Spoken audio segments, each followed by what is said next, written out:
Você já parou para pensar que a história do Brasil é uma das mais surpreendentes do mundo? Uma saga cheia de encontros inesperados, povos que resistiram, impérios que caíram, revoluções que mudaram tudo e decisões que transformaram o país que conhecemos hoje. Então se prepara, porque agora você vai mergulhar em uma jornada completa pela formação do Brasil, do começo ao presente, em um único fluxo narrativo. A história do Brasil começa muito antes da chegada dos europeus, quando mais de 1000 povos indígenas ocupavam todo o território, cada um com cultura, religião, língua, costumes e tecnologias próprias. Eram sociedades organizadas, com agricultura baseada na mandioca, redes de troca, manejo avançado da natureza e profunda relação espiritual com a terra. A Amazônia, muito antes de 1500, já era um ambiente transformado pelo trabalho indígena, com florestas manejadas, sistemas agrícolas complexos e aldeias estruturadas. Essas populações eram diversas, independentes e adaptadas ao clima, à fauna e à flora. Viviam entre rios, florestas, pampas, sertões, planaltos e litoral, moldando identidades distintas que mais tarde se entrelaçariam de forma violenta com a colonização. Em 1500, a chegada da frota de Pedro Álvares Cabral marcou oficialmente o início do contato entre portugueses e povos nativos. No entanto, a ocupação sistemática só viria depois, quando Portugal se deu conta do valor econômico do território. No começo, a exploração era tímida, restrita ao pau-brasil, extraído por meio de escambo com indígenas, mas aos poucos, as ambições portuguesas aumentaram. Para consolidar o domínio, surgiram as capitanias hereditárias e, mais tarde, o governo geral, que intensificou a colonização. O primeiro grande ciclo econômico brasileiro foi o do açúcar. Os engenhos se espalharam pelo litoral nordestino, principalmente em Pernambuco e Bahia, transformando a região no centro econômico da colônia. Para sustentar essa produção,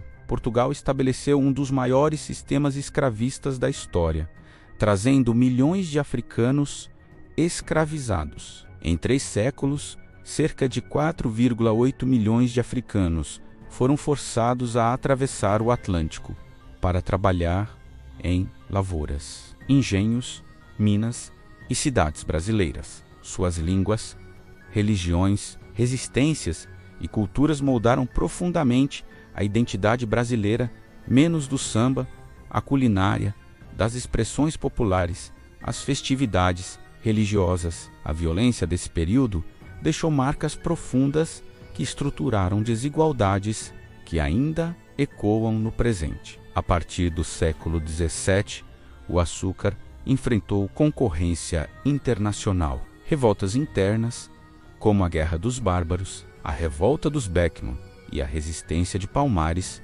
mostravam as primeiras tensões coloniais. A invasão holandesa, por sua vez, acelerou mudanças na economia e administração. Com o declínio do açúcar, o Brasil voltou seus olhos para o interior. No final dos anos 1600, bandeirantes e exploradores descobriram ouro e diamantes em Minas Gerais, Goiás e Mato Grosso. Esse ciclo, que transformou a colônia, trouxe riquezas imediatas. Impulsionou cidades como Ouro Preto, Mariana e Sabará e atraiu enorme população para o interior. A mineração fortaleceu o controle fiscal português, provocou conflitos, como a Guerra dos Emboabas, e favoreceu o desenvolvimento cultural. Foi nesse contexto que surgiram movimentos emancipacionistas, como a Inconfidência Mineira, influenciada pelas ideias iluministas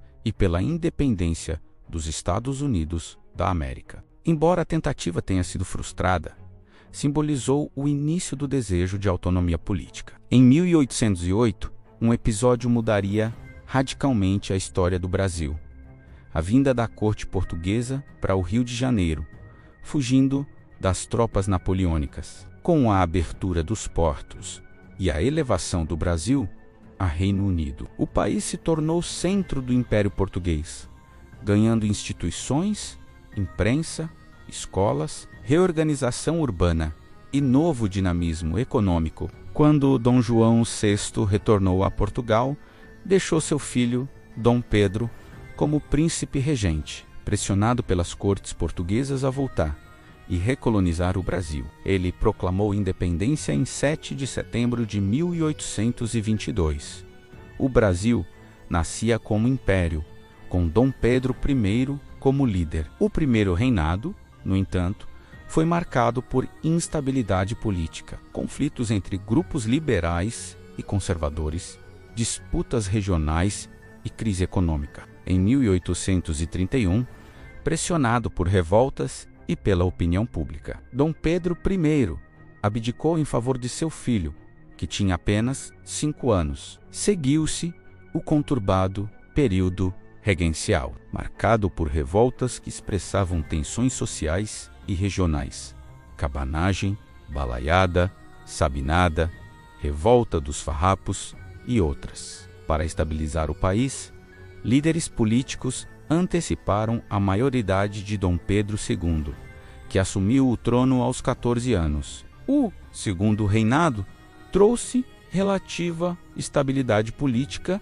e crescimento baseado no café, que se tornou o novo motor econômico do Brasil. A urbanização avançou, ferrovias foram criadas, o comércio expandiu e o país iniciou uma fase de modernização cultural e econômica. Contudo, a escravidão continuava como base da produção. O movimento abolicionista cresceu com apoio de intelectuais escravizados, fugas em massa, jornalistas e setores urbanos. No mesmo período, o Brasil enfrentou a Guerra do Paraguai, um dos maiores conflitos da América do Sul, que marcou profundamente a sociedade e acelerou mudanças militares e políticas. Em 1888, após longa luta, a Lei Áurea aboliu oficialmente a escravidão, mas a elite rural, descontente com a perda de mão de obra e com o fortalecimento de setores progressistas, retirou seu apoio ao regime. No ano seguinte, em 15 de novembro de 1889, ocorreu o golpe militar que instaurou a República, liderado pelo Marechal Deodoro da Fonseca. Seguiu-se a República Velha, caracterizada pela política do café com leite, pelo coronelismo e por um sistema eleitoral marcado por fraudes. Conflitos como a Revolta da Armada, a Guerra de Canudos e a Revolta da Vacina mostravam tensões sociais profundas. Em 1930, Getúlio Vargas assumiu o poder após a Revolução de 1930, encerrando a República Velha. Vargas implementou políticas de industrialização, leis trabalhistas e modernização econômica. Em 1937, instaurou o Estado Novo, uma ditadura marcada por censura e centralização. Após sua deposição em 1945, o Brasil viveu nova fase democrática, até o golpe de 1964, que instalou uma ditadura militar de 21 anos. O regime militar foi marcado por censura, tortura, repressão política e forte intervenção estatal. Embora tenha havido crescimento econômico acelerado em parte do período, seguido por crise profunda, com a redemocratização em 1985, iniciou-se um novo capítulo. A Constituição de 1988 consolidou direitos civis, trabalhistas e sociais. Desde então, o Brasil passou por estabilidade, crises, transformações culturais, programas sociais, avanços e retrocessos, sempre influenciado por sua diversidade e pelas tensões políticas que moldam o país. A história do Brasil é, acima de tudo, a história de um povo que resiste, reinventa, reconstrói e se transforma continuamente, uma história que ainda está sendo escrita.